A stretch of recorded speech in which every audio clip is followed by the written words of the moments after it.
Lu tau gambar-gambar ini nggak? Nah, gambar-gambar ini itu disebut sebagai crop circle. Dimana crop circle ini dulu itu diklaim sebagai tempat landing zone-nya para UFO atau Unidentified Flying Object. Tapi emang iya ya?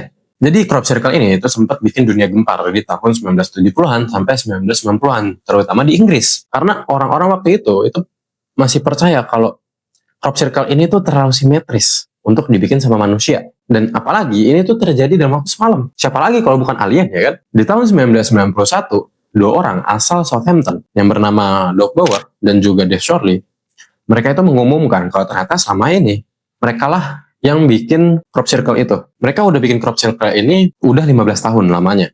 Dan dengan estimasi crop circle yang udah mereka bikin itu ada sekitar ratusan. Tapi apakah para ufologi, terus orang-orang yang suka hoax, orang-orang yang suka gosip itu pada langsung percaya?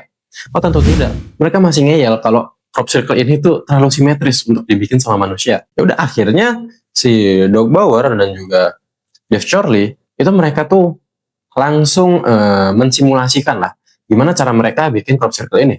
Dan ternyata caranya tuh ya nggak sesulit itu.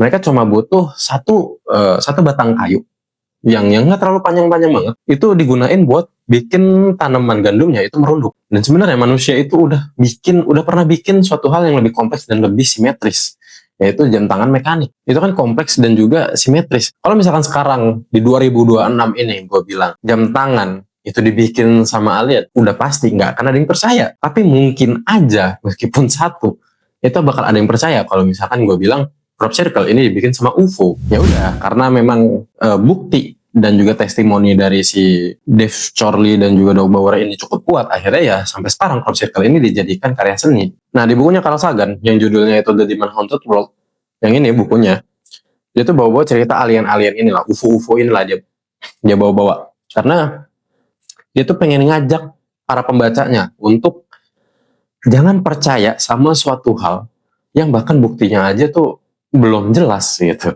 Dan kalau gue pinjem kata-kata atau quotes-nya dari Carl Sagan ya, extraordinary claims require extraordinary evidence.